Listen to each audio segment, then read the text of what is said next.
Welcome back to another episode of the You Winning Life podcast. I am Jason, but you already knew that. Before we get started and I tell you a little bit about our guest today, I wanted to invite you to first, if you haven't already, subscribe on the podcast platform that you're listening to this on. We are getting closer and closer to hitting episode 200, and I'm really excited about the number of guests that are coming up. And as well as if you are getting any benefit out of that, please go to Apple Podcasts. And even if you don't have an account there, but to leave us a positive review. That helps us obviously get found by more people and shares the wisdom with all the guests that they're sharing with us. And also just, helps us out. And of course, we'd always appreciate that. And if you have any questions or you're looking for therapy services, entrepreneur coaching, please send me an email or a message, which you can easily find on all of our social media.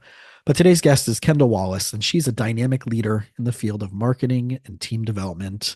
And she's the founder of Executive Offsites, where she specializes in creating impactful team building exercises, enhancing employee satisfaction, team cohesion, and communication. She focuses on fostering deep human connections and facilitating breakthrough results through these strategic offsite events. Her expertise lies in maximizing the ROI for the team members and ensuring that the stronger bonds and aligning teams better are towards all the common goals of the company. And she has done some really cool stuff. And I love the idea that we're going to get into talking about neurology and relationships. So I hope you all enjoy. And again, thank you for listening to us and giving us your time. I know that there's so many incredible podcasts out there and YouTube videos and books and everything, but it really does mean a lot to us that you've joined us on our journey. And really, really, really, I would love to hear from you. I'd love to know who out there is listening. So please send us a message. All right. So as promised, Kendall, thank you for hanging out with us today. Oh, thanks so much for having me, Jason. It's awesome to be here. Yeah, I'm so excited because as you all know, who are listening to me over 180 something episodes, I guess at this point, a lot of the magic happens in the pregame conversation with the guests and I, and it's always the debate of like, do we even record the pregame conversations? But it might be a little disjointed for the listeners because you're Mhm. jumping into something, but we're going to try to recreate some of the awesome stuff that we already just started getting into and repackage that for everybody in the few minutes that we had already. But you're one of the people that I love talking to because you've had a career pivot, and where you Mhm. were already invested in a certain trajectory, and you Mhm. found something that you saw missing in a Mhm. niche in an industry, and you went after that. But before we tell them what that is, even though they heard a little bit about that in your bio, not enough, but a little bit, Mhm. let's start off with like where you started in the professional journey, and then as that took you into seeing what you saw that allowed you to pivot. Sure thing. Yeah, well, and I'll just say one thing too, is Gary Vee always says to people when he's giving advice, right? He's like, spend your 20s like figuring out what you want to do, and Yeah. your 30s like finally getting going with that selected path that really calls to you. And I feel like that was my trajectory, in all honesty, like I have worked in tech for about 10 years in different companies, and really that experience of working, remotely at a satellite office or actually working at a satellite office where the headquarters was elsewhere before this was a remote work world. And that was just challenging in and of itself, to working in office, to working, remotely.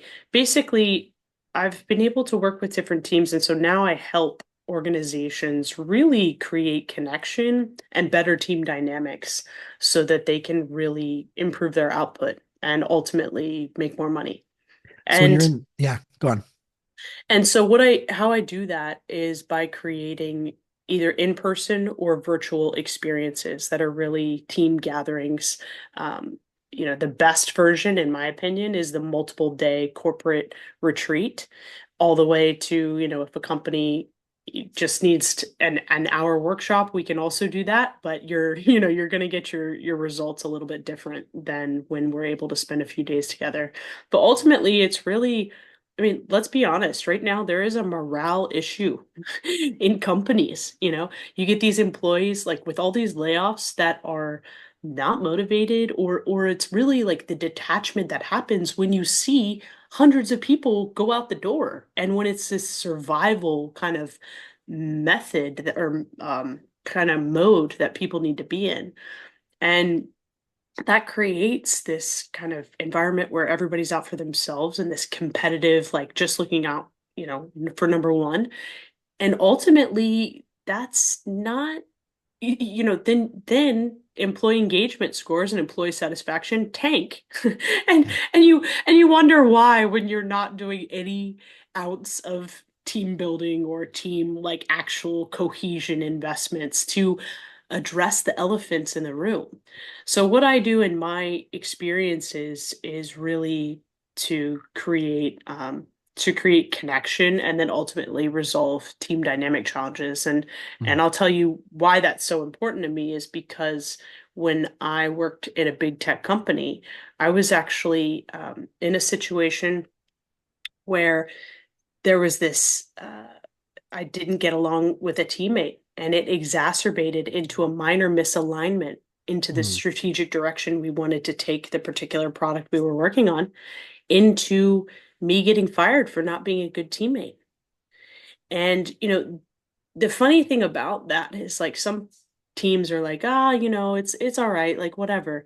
But when you at the end of the day, these layoffs, firings, they happen. Like livelihoods can be very impacted when you have these little cracks in kind of the team dynamics that aren't resolved. right. And so that's what I care about doing is making sure that people's livelihoods aren't impacted in the way it was for me. And that's through investing in, healthier team dynamics. Yeah, everything you said is what I'm constantly hearing from my clients that are in the entrepreneur space or they're entrepreneurs, right? They're maybe C-suite or at maybe even a team leadership level.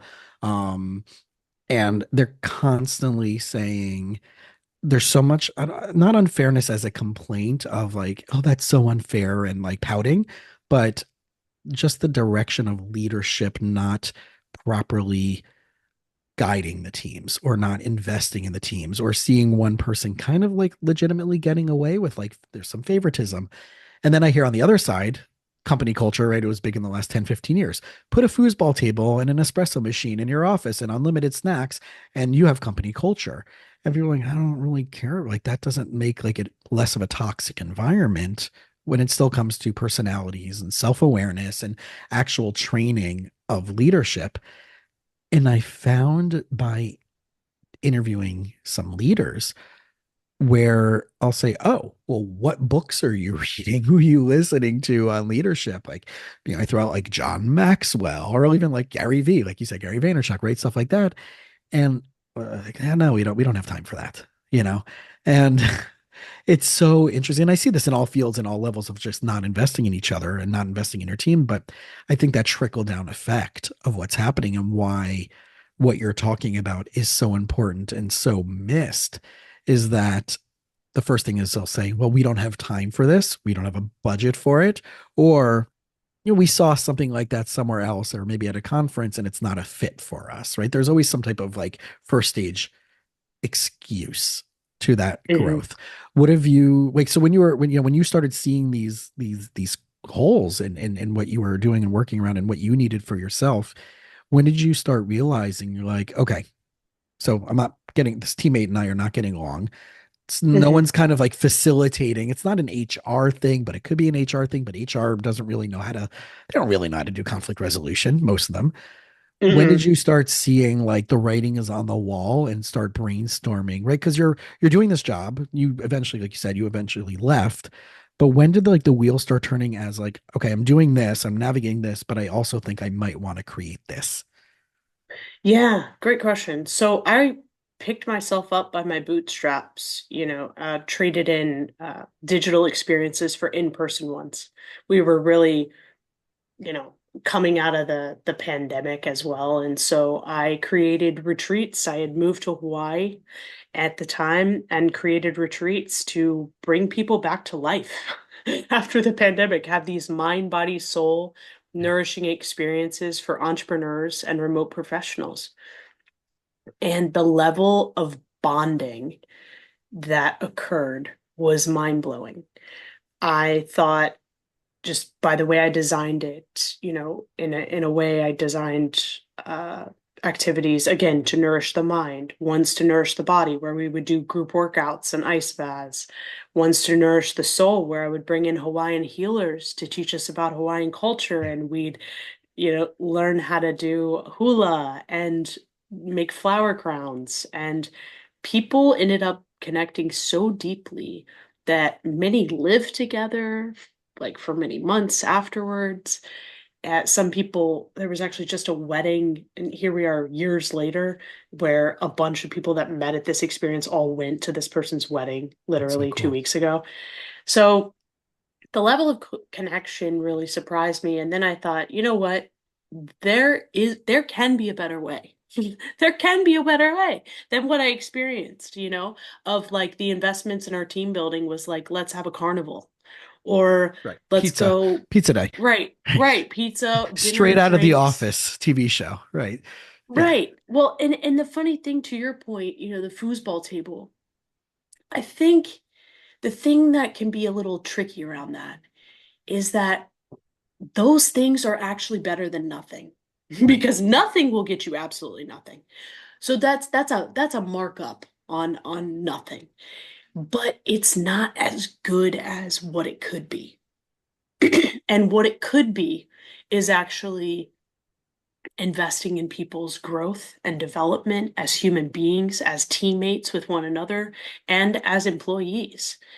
And that happens like the one of the magic or special sauces of how I structured my retreats that I still do now is I give an opportunity for each person to shine, i.e., stand out in some way, but also each person to be humbled. So I've incorporated different presentations, but then also that's kind of the beauty um of having the such a dynamic experience during the offsites is because you can have, some people are going to be good at this sports or more physical related things and other people are not. And so it really can be a humbling experience. And thing is that trust is built in humbling experiences. 100%. Yeah, I see it with, I started offering family retreats, and it's Mm, not, it's funny how many people have reached out to me over the years for it being a intervention, and it's not created for it to be an intervention, right? Like kind of like an MTV, come in like right. person's doing right, that type of thing. And it's more for those that are on the self-aware ladder. They're those that realize that we can take advantage of doing a vacation and add some extra value to the vacation by doing some workshops together, some family team building or whatever it may be, parent child, parent parent, um, additional family members, whatever it may be, and adding in like just 2 hours a day while away on vacation somewhere. And no joke, I constantly like, it's that low ball versus like that low frequency versus high frequency. How many people are looking for to get away, to get out of their norm, not to be in right an office somewhere, whether it's for therapy or Hmm. like you're saying for like a leadership training event, but just to get Hmm. out, like to be away from that situation or the environment that they're used to just go to a hotel. Doesn't even have to be a nice hotel or a nice resort, Hmm. but they Hmm. just want to be somewhere else to do some type of personal work than what they're used to Hmm. in the Menani. And this is what I love about retreats. I'm doing one in August. It's like a TED Talky type of conference, Hmm. but it's at a sleepaway camp, The right? So best. instead of it being like you're sitting in a workshop hall and being lectured, right? It's a full immersive, like you're saying, mind, body, spirit type of thing. I'm Hmm. teaching a workshop on core values, but it's in nature, and there's gonna be hikes, and there's gonna be Hmm. learning how to make certain types of food and what, right? So I see that that's such an important environment for, it's even not the foosball, it's not the coffee, No. it's environment, but it's the self-awareness Well, of that. yeah, I have a question for you. When you've done these Hmm. family ones, because I haven't done family ones before, but an intact team is a different experience It's a than different when you have family though. strangers, Yeah. for sure. So, well, what I mean is that you have strangers who sign up, they can, I've found that they can go to a level of depth that people who already know each other. It's you got these intact relationships. So I'm curious, like how deep did the families go in what Yeah. you've structured? Well, it's interesting because I kind of created a menu of different Okay. activities and they get to choose, right? So it's a pre-qualification and pre-conversations. And we kind of set up a menu of what we're going to do. And we get to pick and choose, right? And I have like, let's say 15 different activities and I hear what they need and I hear what they want to work on and I get everybody's input. And then I come up with, based on on that menu, kind of like, it's not one size fits all. We're going to do everything. It's like, oh, it sounds like you need more of talking about and experiencing everybody's love language and how to practice and start changing Mhm. engagement styles through love languages. And even though it's like anybody can read a book and watch a few YouTube videos on it, but I think like putting it into play and doing a 30 to 45-minute full on immersive just on that. And it doesn't have to be 3 hours, right? It could be a 45-minute thing. Mhm. What's your love language? Okay, now let's practice what that would look like with each person based on theirs and making Mhm. it really like in that way hands-on. A lot of times in general, I always use the Enneagram personality styles as an index just Mhm. to communicate and engage and understand why the other person is acting a certain way or responding a certain way. Right. So it's self-awareness about not just about ourselves, but about, oh, no matter what I say, this person will respond this way Mhm. because I don't understand the lens in which they're seeing the world through, and it's not right. So I love looking at it from that perspective as well. But I think like what you're saying, like when you're doing like on your program, a curated Mhm. experience, it's a really profound because it's what does this company need? What does this family need versus we're just lockstep. Everybody comes gets the same thing. It's the same curriculum. It's not a cruise, right? It's not we're stopping No. off at this port and on this day we're going to this port and you have no choice and right, you either like the itinerary or you go on a different cruise. Very different. Yeah. Have you read Priya Parker's book, The Art of Gathering? No. She has a great line in there where she says, bringing the purpose of bringing people together is not a purpose. Like, like that's a vehicle to accomplish a purpose, right? So, and it's so funny because I was actually just in a call with a potential client, and who wants to create an offsite and bring his team together. And I had to deliver that exact news. He Yeah. was just like, I want to bring the team together. I'm like, yeah, but like, don't you want an ROI for bringing the team together? Like, do you want to build more trust? Do you want to enhance connection? Do you want to have them resolve conflict more effectively? Do you want two people to have a better working relationship? Like, do you want everybody to figure out how to align? Like, those are all purposes that is Yes. going to give you a much better return on your investment for Correct. bringing people together. So before I plan any offsite, I actually send out a survey to every single participant to know what they want to get out of this. Like, i.e., what's the thing that if you spend 2 or 3 days of your time, that if you got would make this 100% worth it to you? Because that's my North Star. That's where I'm Yeah. going when I facilitate these offsites, is so that as much of the team as humanly possible can get that true desire of what they want to get out. Because coming together for like to just get to know one another, um, even that is a slight purpose. But it could be course corrected to something a little bit Mhm. more profound. Well, and That'll move the facilitated. needle. It's Yeah. sorry, just one Yeah. more thing. Hmm. That'll move the needle on working relationships 2 weeks down the road. Like Correct. I literally hated walking out of an experience, and I think to to a degree, this is why I do what I do. I hate walking out of an experience and be like, what was the point of that? Like Yeah. I would feel like such a failure if people came to my offsites and said that. Like, no, no, the whole, you better know the point because you just shifted a lot of stuff. So that's what I keep in mind. Yeah, I was thinking when you were saying that, when you were talking about ROI, return on investment, I find in a similar concept, but I use it in a different language, is that a lot of people create what they think is their goal is really just an action step. So they're solving Mm-hmm. for the wrong X variable, right? So they're making Mm-hmm. the thing that they think they want to solve as the end goal. But I'm like, no, no, no, no, no. That's just an action step because you're not thinking big enough about what, like you said, what's the real thing you want to Mm-hmm. solve. And they end up like getting stuck by their old way of thinking. And that's only what they come up with, right? It doesn't allow them to think or see anything differently because they can't solve the problem from the place in which the problem was created, which is where, Mm-hmm. right, we come in to say, like, oh, it sounds like this is actually what needs to be solved. And they're like, oh, yeah, Mm-hmm. right. So Yeah. I see that. And it's funny, a buddy of mine, shout out Pablo Gonzalez, he was a good buddy of mine, also earlier guest. He's an MC for conferences and business conferences.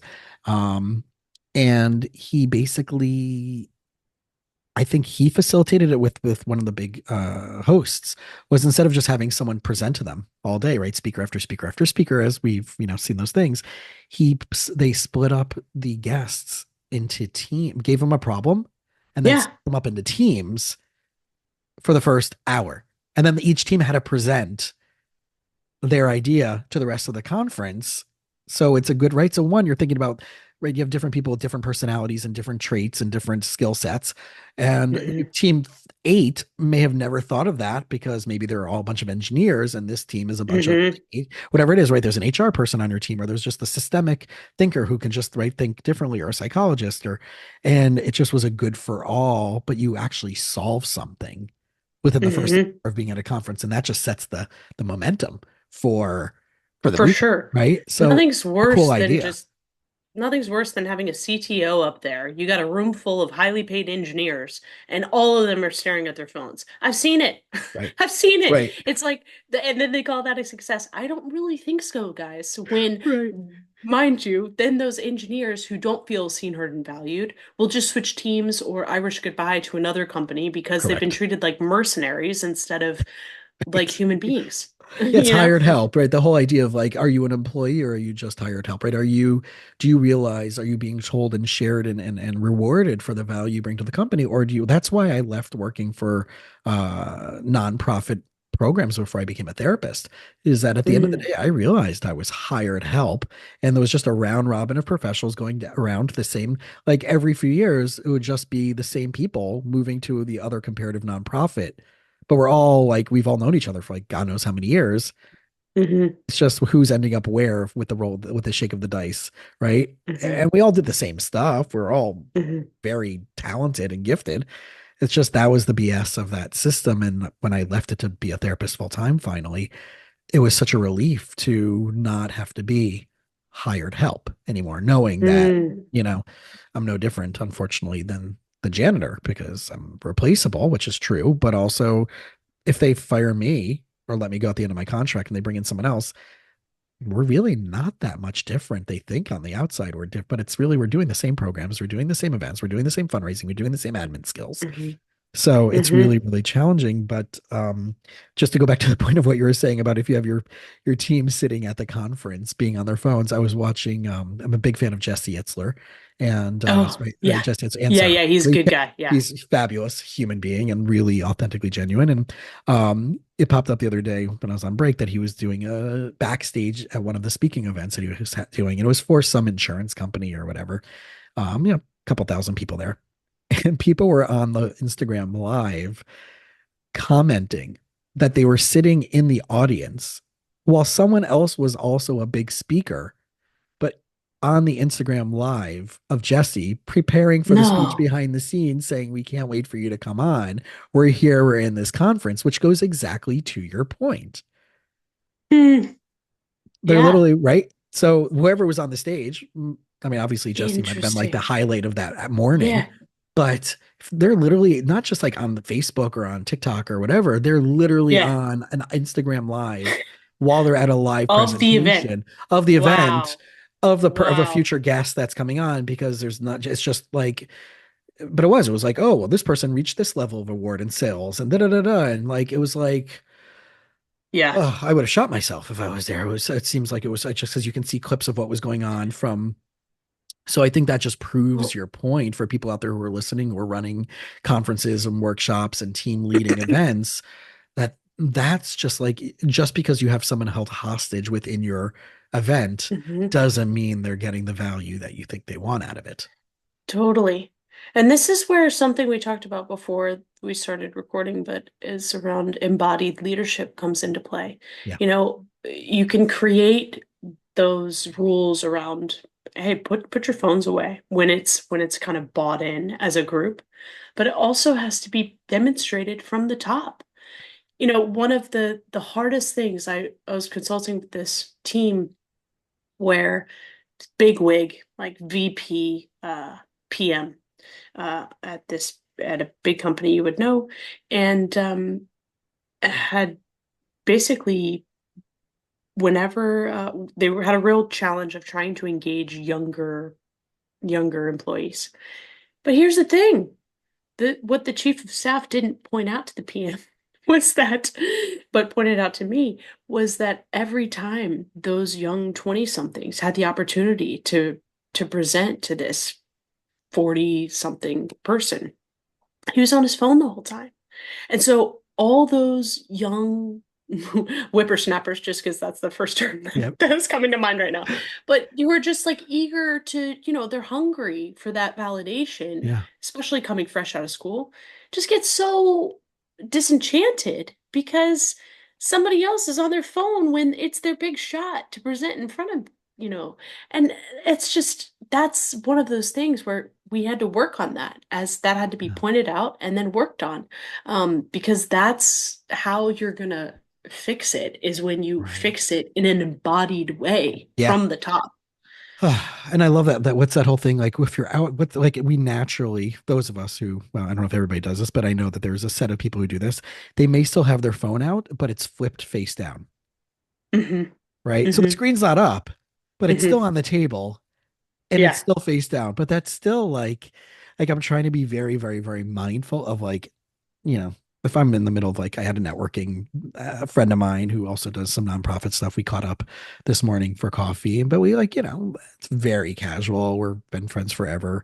But both of our phones are on the thing, but it was funny. But I realized like my phone was like on the counter on the coffee shop, but face down. And I'm like, Right. that's so rote. That's so like, and this person would not be offended in any way, shape, or form if I like had him like, oh, hold on, this is a client that I've been playing phone tag with wouldn't Hmm. care, but I want that person, not only just as a friend, but as a, professional in the community to know that I'm 100% theirs for the time that we blocked out. Right. So it's Well, that difference of just being mindful, not just being, but like yeah. we have to, right? We have to talk about this as mundane as this sounds. I think like this is like, we have to talk about this. We have to like kind of like be self-aware enough to even say, oh crap, I'm doing that. Can I just keep it in my pocket or my purse or my right and not right? The time is the time. Yeah.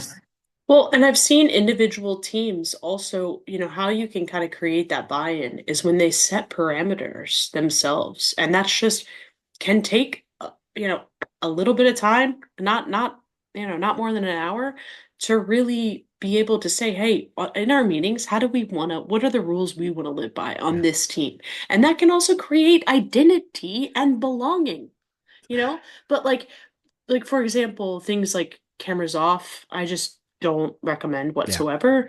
Um, and yeah, I mean, there's things like that. There's also one of the things I work on with teams is to try and come up with a conflict style, like identify people's conflict styles, and then, hey, when our team has conflict, how do we want to work through it? Yeah. It's really, really important to kind of have rules for the road because ultimately we're humans and those things do come up. It really does. And it's like, I think as we get more and more technological in this AI world, Hmm. too, it's about really still making the investments though in the humanizing, because at the end of the day, we are humans on this human experience in this world. And not every relationship in the workplace needs to be transactional. No. If you want to keep losing, good quality people and have people switch teams and all that stuff and have, that underperformance kind of pattern, then sure, okay, make Right. everything transactional. Yeah. But if you want to have people rally around each other and support one another, and guess what? Yeah, one person got passed up for promotion. How's that person doing? Because you heard for freaking 3 months that all they wanted was that promotion, and then the performance cycle came up. You didn't hear anything, but instead we just leave them alone. Now, what do you think they're gonna do? They're gonna freaking disappear. Like, Correct. They're already looking for care. other way. Oh, I advise my clients all the Yeah. time. Like, oh well, my promotion, my annual review is not till, so we're now, right, we're in July 31st was the date of this recording. So they're like, oh, my bonus review is not till March. I'm like, okay, so what's part of the protocol leading up to that? Or is it only you have to do whatever you think you can do and just hope and pray that they're going to acknowledge your KPIs, or if there even is KPIs, right, about what you're doing. Are you, can you push yourself to have a meeting with whoever is in charge of advocating for your bonus once a month Hmm. to make Hmm. sure like what's going, because also then a business might say, oh well, we didn't have money this year for the bonuses. Well, you didn't tell us that 6 months ago, so I would have left, and I'm doing all this output and Hmm. I'm working extra hours and you kept dangling Hmm. that. I find I'm hearing so often from employees that all of a sudden the company doesn't have money for bonuses Yeah. after, but your bonus will be right, but we have a review and this many months away, but no one has ever updated them to say, oh yeah, we're not doing bonuses this year, right? Hmm. It's really frustrating for me as a therapist working with passionate professionals who are committed. Like, this goes exactly to Hmm. your point. These people are committed to these companies slash organizations. They may have been there for 5 years. Some of them may have been there for 15, 20 years. They don't want to go anywhere else. Hmm. And these Hmm. companies still pull this crap. Hmm. Hmm. Well, yeah, and it's really important. I interviewed actually this amazing mindset coach who was the mindset coach for the Yankees Mm. when they won 3 out of 5 years. It was like Joe Torre era. Hmm. And he told me, I asked him, what happens when, what happened when people screwed up? Like that level of detachment, i.e., passed up for promotion, somebody missed a play, whatever. He said, yeah, the trajectory usually is to detach, but the best coaches and the best leaders leaned in. Yeah. They leaned in those moments and didn't kind of like rid their, Right. hands, but actually like, how can we work together to get you back re-engaged? Because the most likely trajectory is you just continue to check out. Right. So like it's kind of these like normal humanizing Yeah. conversations that like for Yeah. some reason we tiptoe around versus like there are opportunities. That's what creates connection is just to be real with one another. The highest performing teams actually have the highest trust, Right. and one of the key traits of having high trust is being able to talk straight with one another It's you know so funny that you're saying that. Just to go back to the Yankees for a second before you go forward, right? The Yankees right now have a pitcher that majority of the time when they bring him out as a relief pitcher, he has tanked the games for him. And they keep bringing him out because now a lot of the rules have changed in Major League Baseball. I just got a whole update on this because one of my best friends is like diehard, right? Loves the Yankees. It's all he wants to talk about. But then he also like wishes they would all just like, go down in a plane because they're doing so bad on those days. And it's like there's this pitcher who is just like has tanked games for them. And one, what's the remediation? What's the right? Are they just like avoiding it? Are they talking to him about it? Is the whole team getting together and cheering this person on and saying, "Hey man, do you after practice next week, do you want to sit with us and we're going to go through bat, like we want you to pitch batting practice for the next week. You're the guy and you're going to come, right? Like what's it's not just from above, but a lot of companies don't have permission to allow the people that are potentially amazing leaders to step into that Hmm. role because they don't want to get crapped on or feel like they're overstepping and getting then a negative point of view from the team leader. Oh, this guy's gunning Hmm. for my job. This woman's coming after me, right? No, no, no. It's not about it's again, it's that investment, but a lot Hmm. of the structures don't allow that to show up. Well, I'm glad you started talking about like role because I've if any of your listeners want to have a crash course in self-awareness of their own patterns and proclivity to, with authority and role, I highly recommend getting yourself to a group relations conference. So I recently attended one, Mm-hmm. and I'm about to attend my second. And there is a framework that I think is really tremendous. It's called BART. So the B stands for boundaries, The A stands for authority, the R stands for role, and the T stands for task. And basically, when any of like for me, when I went, it was a real interesting understanding of you have these small groups and large groups. And for some reason, in our large group, whenever anybody tried to we weren't given a task or anything to do. And so whenever anybody tried to kind of lead the group, because they didn't have the designated authority or role, it just kind of was anarchy, actually. Like nobody, like we couldn't even go through introductions and icebreakers. Like it was that pathetic. And it's an interesting study in self-awareness of like, for me, right, as a facilitator, here I am, I'm putting on my facilitator hat. I'm like, guys, can we just do like basic things? And it was so fascinating for me because even that in small groups or large groups, it people didn't react positively to it. And I was just absolutely, was like, what is going on with my leadership? And so it really creates these self-awareness opportunities that it's funny because I obviously in my offsites create self-awareness opportunities, but I'm trying to integrate more and more of kind of what I experience in this like Yeah. social experiment into what I offer, because it's really tremendous, really tremendous.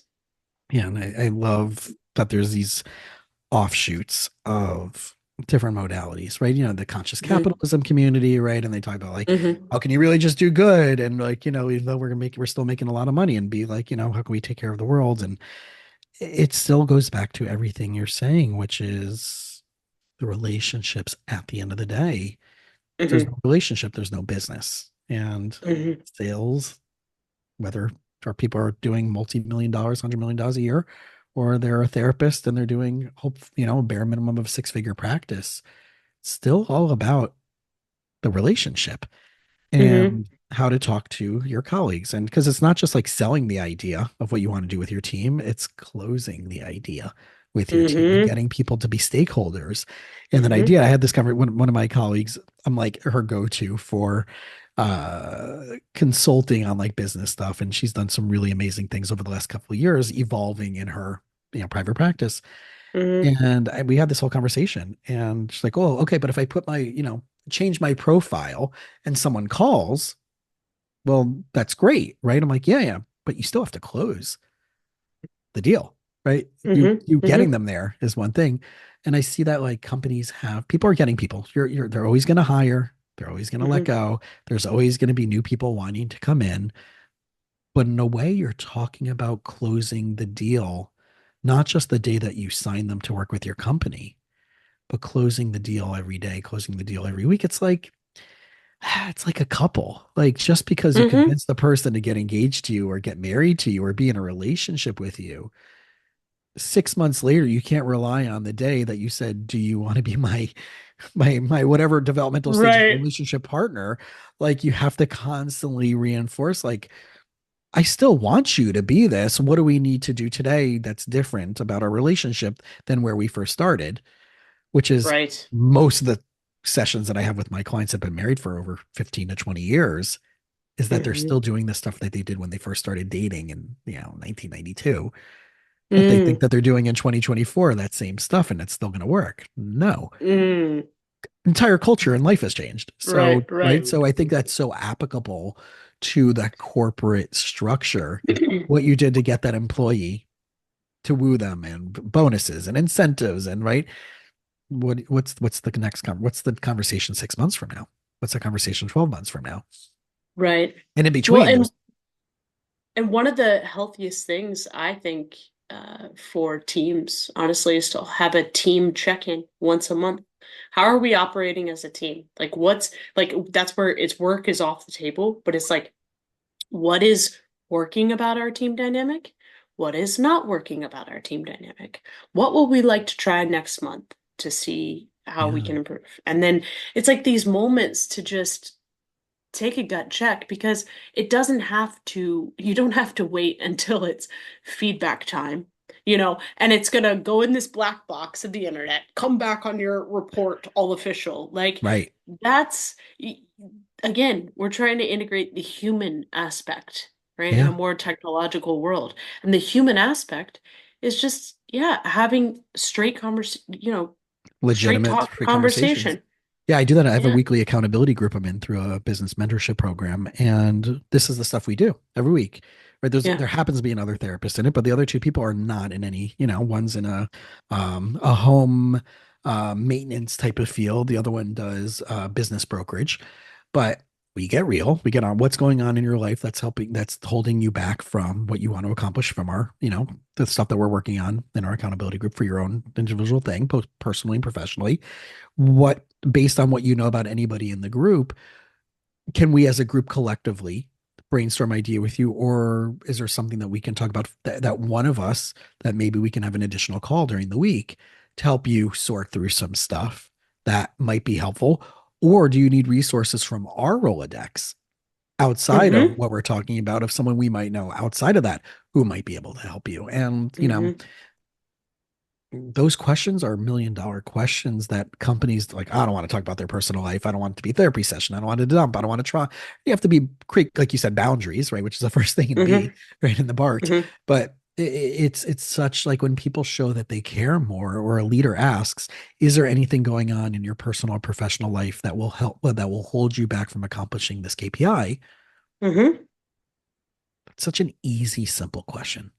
Absolutely. Yeah. And to be honest with you, like the people who are just so uh I guess maybe that's the wrong word, stiff, but so attached to these old kind of rules Stoic. Yeah, these old of like stoic we stuff. will not budge.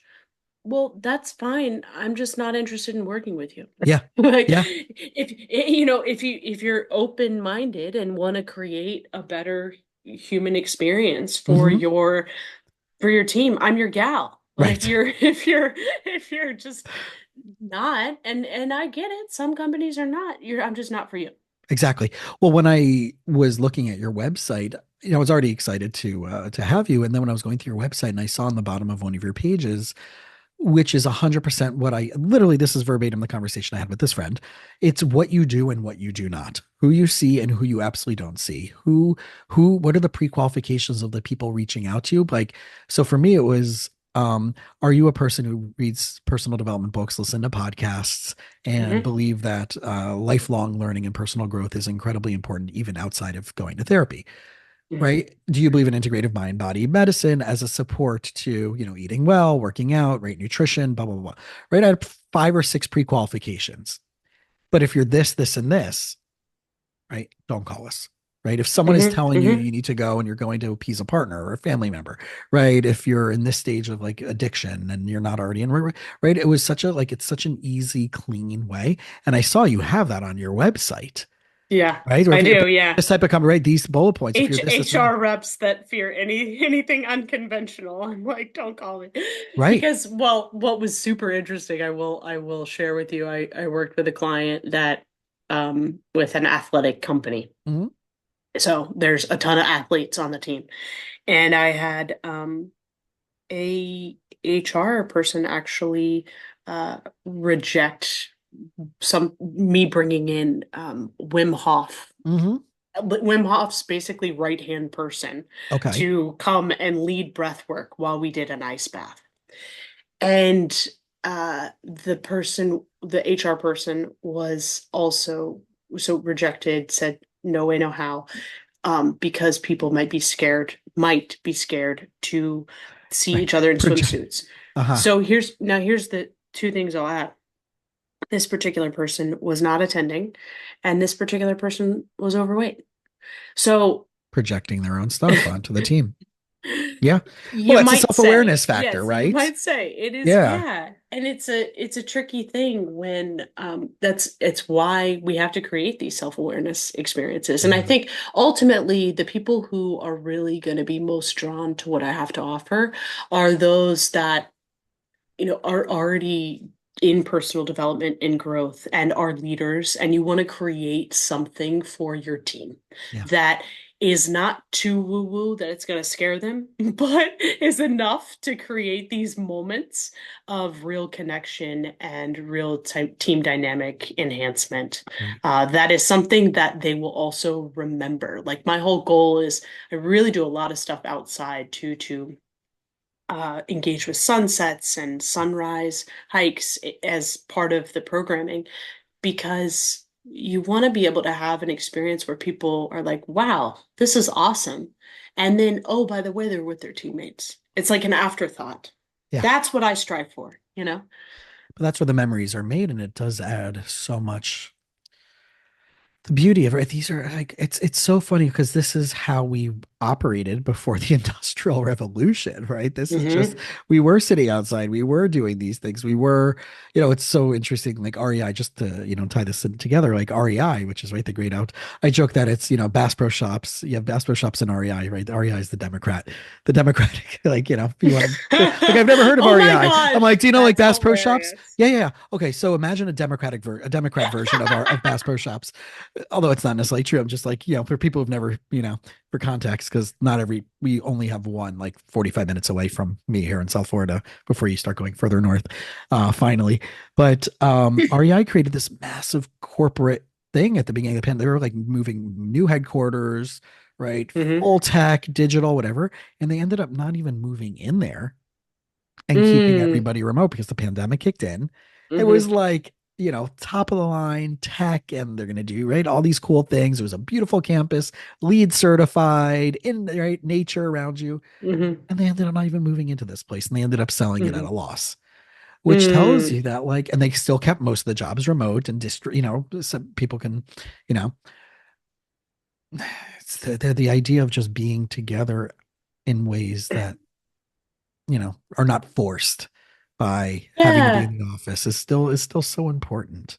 And it's funny too. People assume that bringing people together has to be expensive, and it really doesn't. There, I think there are so many different creative ways to save on costs of bringing people Sure. together. You can take time to be outside. You can not stay at a $300 a night per room Right. hotel. Like I can't tell you the number of companies that are like we don't have budget, and then I'm like, okay, let me help you, and then I magically find budget because I find a place that's still it's Right. not a crappy hotel by any means, but it'll be less than Yeah. $200 a night. Like we can And- figure it out, guys. yeah. Or It's or we even can work sometimes, outside the box. like And you said, and yeah, go ahead. yeah, no, you're talking about a sleepaway camp that you did, right? Yeah, Which, absolutely. yeah, and I think like people are okay, like, oh, it's so cool, like we're gonna bunk together. Like you would Yeah. think, like, yeah, if people are making like two, three, $400,000 a year, like they would. Some people are like that'll be so much fun for a weekend to be like Yeah. super rustic. It's not like tents, but like you're sleeping on like twin beds. But Yeah. I've done retreats like that where, like the one I'm going to in August, I had a choice. It's a sleepaway camp. It's winterized. They do have like Uh-huh. hotels, condos, and the retreat center. I'm like, I am doing the bunk situation because like I want to hang out with more people. I don't want to be like, by myself, even though I do know people that are going and I am going to be speaking, but like I want to meet people that I wouldn't typically meet and put myself in a more uncomfortable situation. And, it's going to be Yeah. maybe with like three or four other people in the entire bunk, but Yeah. that Yeah. sounds so It's fun to it's me. fun. Yeah. I mean, Yeah. I did lead this offsite at a sleepaway camp, and it was just people actually were intense because HR did get involved that didn't want people to sleep in the same bunk. Right. And so we problem solved around it by having everybody intense. But nonetheless, being outside, hearing the grasshoppers at night, being under the stars, It's roasting amazing. marshmallows together, like that's, there's a level of like there's something that happens neuroscientifically when you're just embracing your inner child, Yeah. and It's and it's just like, oh nostalgic. my God, yeah, it's this nostalgic thing. And guess what? It's freaking better than a conference room. Let me tell you that much. Like this is why people are like, we can't afford it. I'm like, think outside the box. You Right. can do it. You can. Yeah. And it's just like, we had glow sticks and a silent disco and just Right. That Color was war or these are whatever. Right. yeah. Anything. It's just And so these much are the quote fun. unquote fun thing, right? Quote Yeah. unquote fun things. And we balance that out with like healthy exercises also to Right. evaluate how the team, who are the leaders that come up in the key exercise. Then one of my favorite things to do with different teams, especially when there's a natural kind of competitiveness that can Mhm. happen. So then I love to do this orienteering exercise. Have you ever done orienteering? It's basically where Maybe, but tell me, yeah, give me your yeah, definition. it's So it you makes sense. use a compass, a map and compass to go Oh, find certain locations, and then we would have little Easter eggs hidden there got it. with like clues specifically about Straight out their of scouting. organization. Yeah. Straight out Yeah, of scouting. Yeah. straight out of their organization. Yeah. And so like that may sound very like escape room-esque or scavenger hunt, which kind of Yeah. is. However, the way to then ground that in how it relates to work is then you have a rich debrief afterwards. Like what came up during this exercise that related to how you guys work together and how you had this Right. innate competition. And Yeah. just like gut checking that with discussion Who is afterwards. And then was the person trustworthy when they said I know the directions? Did yeah, who followed, who led, who stepped up, right. who did you notice going to the back and just like not being silent and just going along with it, right? These are Yeah. all amazing, amazing, amazing. I don't want to call it bait and switch in a negative way. I would say bait and switch in the most positive way because you're setting up a scenario in a way they don't even realize that this is a way Yes. of practicing interpersonal dynamics. And that's what's so fun about this. Exactly. Exactly. And it's like, and it's not just the fun, but then it relates to how they'll work together. And Right. because at the end of the day, I care so much about moving the needle on how people work more effectively together 2 weeks down the road. Correct. I want to always move the needle on that stuff because it wasn't moved for me. And like to have it not moved, like for example, to have a communication workshop, which I went to when I was in a tech company, and but we never did the communication workshop with the people we actually worked with. Right. So like, you guys, this is a It's layup. half-assed. Yeah. This is this is missing a layup, you Right. know?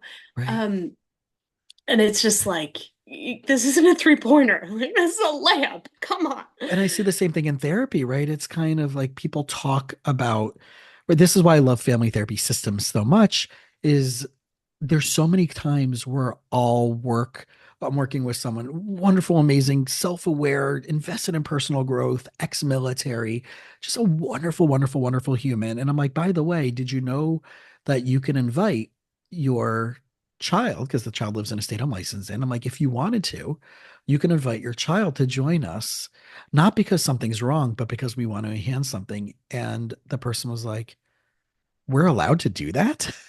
It's it's just like this Really? like non like, you know, Yeah. but well, this is my therapy. I'm like, okay, right, but it's not about you're not here because something is necessarily wrong. You're here because you're going from good to great, right? That great book, Good to Hmm. Great, right? That you and I are right, the business world's familiar with. But I use that metaphor all the time with my clients. Like, I don't take people who are going from absolute shit show to mediocre, right? I want people who are like Hmm. going right, already things are going well, and I want to amplify all that. Like, you already have a great relationship with this person, with this child. What can we do Right. to make it even better? Right. Why not invite them? We're talking about how you can be a better father. We're talking about how you can be, well, why don't we invite them for the conversation and hear their feedback in real time and come up with a game plan together? And it's like, that's what I love about systems approaches, Totally. right? Wait, so do you involve Murray Bowen theory? Well, that's one of the I foundations mean, of, yeah, Bowenian therapy is one of the I family therapy freaking premier. I ever okay, so 2 years ago, Yeah, I just knew that the scenario I went over a little bit earlier, I knew that the reason that it was so triggering for me, actually, at the end of the day, was here I had this other teammate who was telling me what to do, and it was her way or the highway, and I didn't feel seen, heard, or valued. And then someone posed the question to me. They said, where else in your life did you have that relationship with someone like that? And I was like, oh my God, was I just playing out mother shit in the workplace? Are you of kidding course. me? And so since then, I have become such a student of Bowen theory. In fact, I have taken two I courses at saw. the Bowen Center Oh, for that's Families, awesome. That's including one amazing. Yeah, including one Yeah. specifically around work because I Mm. love to identify the patterns Oh my gosh. basically of people's family, and you see it playing out. Yeah. It's like clockwork. And so right now, the way I kind of integrate that in my work is to create these journaling opportunities, because I can't necessarily force like, who here wants to tell me about your family tree? Let's go through Right.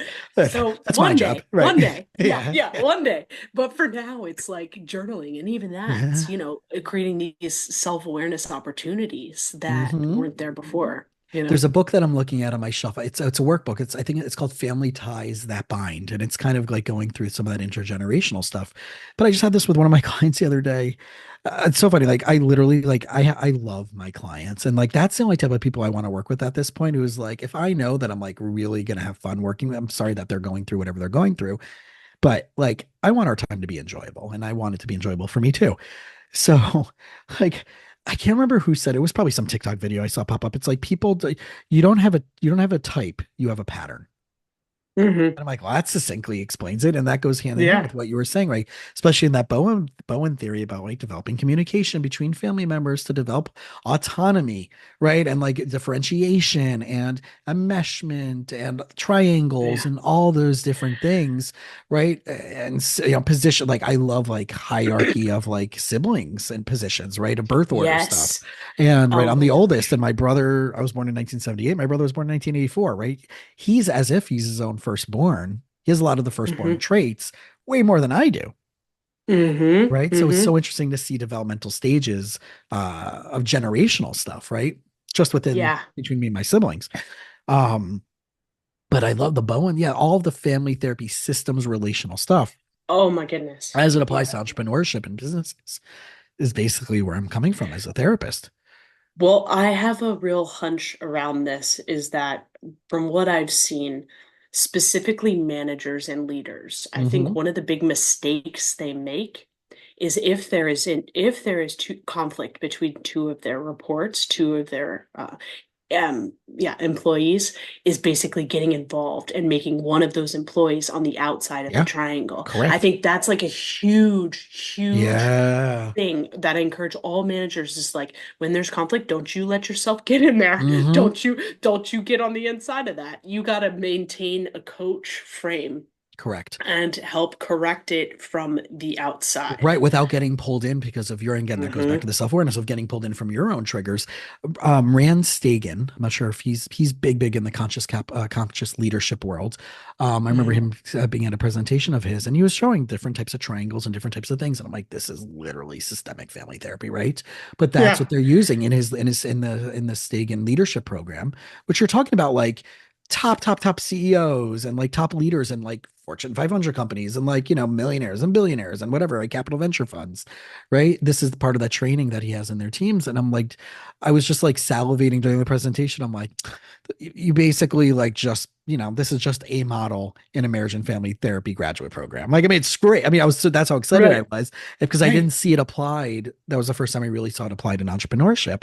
And it was so exciting for me to see how cross denominational these ideas Right. are, right? And where that again, self-awareness of like, oh, so this person unconsciously has the traits of my father, and this one has my sibling, and I can see how it's like, and now I'm like here to navigate and be the mediator, just like I was pulled into during my parents' divorce, and like, Yeah. all that stuff. Or here's the type of personalities I really connect better with unconsciously. So now I have an unconscious favorite of those two employees, right? All of that stuff Yeah. to bring that, and I love doing that. And with that client, that was just like, oh man, like so you're doing this at your company with your boss. You're doing it at your company with this team that's your team leader, and you're doing this also with someone that was a contractor. Uh-huh. And tell me which one of your parents does that thing that you inherited this from? I was just Right. like, Yeah. damn it, Well, right? So, and it was yeah. accurate, right? This is Yeah. exactly honoring that parent by continuing that because that parent is so loving in that way, but it wasn't about the boundaries and it wasn't about the assertiveness and it wasn't about like, it was always like, but we want to be good Hmm. people and we don't do this if Hmm. we want to be a good person. And well, but can you be Hmm. a good person and still be assertive? Can you be a great person and a Hmm. loving person and a loyal person and still be assertive, right? It's the both and theory, which is very much part of that dynamic. Yeah. And Yeah. now it's coming full circle with when you ask managers, what are you reading? And they're like, I don't have time to read. And I'm like, but this could help you. This one, Yeah. this like learning Bowen theory could help you Yeah. exponentially to understand the dynamics at play on the teams you're managing and your role in them. Just incredibly. Yeah. Yeah. Yeah. And I saw that with when I was back in the day when I had my practice and I was trying to bring on an associate. I'll be like, I'm going to ask you to read some stuff. You're not getting paid for it, but this will help you Mm, even if you don't work with me in the future. And then we will come mm, back for our next monthly meeting. I'm like, so what did you read or what did you learn? Oh, I didn't get around to it. Those people ended up very quickly being dismissed yeah. as Right. associates, right? Because Right. that's not who I want on my team. And if I don't want that from my client, I don't want that from the therapist or the practitioners because I had a Mm. allied practitioner, group of different practitioners. Um, but they didn't even last a month after it's that hire fast, fire fast type of thing. Oh Right. yeah. Right. Right. And Yeah. I really embodied that very quick. I'm like, yeah, this is not, I'm not the right place. Like I want to help you and I want to Mm, invest in you, but like you have to show up and they would not do what's it for 2, 3 hours over lunch and take them for lunch, mhm. give them a curriculum that I would charge someone hundreds of dollars for. Mm, And they come back with nothing. And I'm like, yeah, this is not going to work. mhm. So I love what you're doing. I love what this is. So where can they go? Let's Oh, thanks, go to, Jason. Yeah. yeah, where are they going to find you? Where are they going to connect with you? Well, everybody can find me on LinkedIn or Instagram.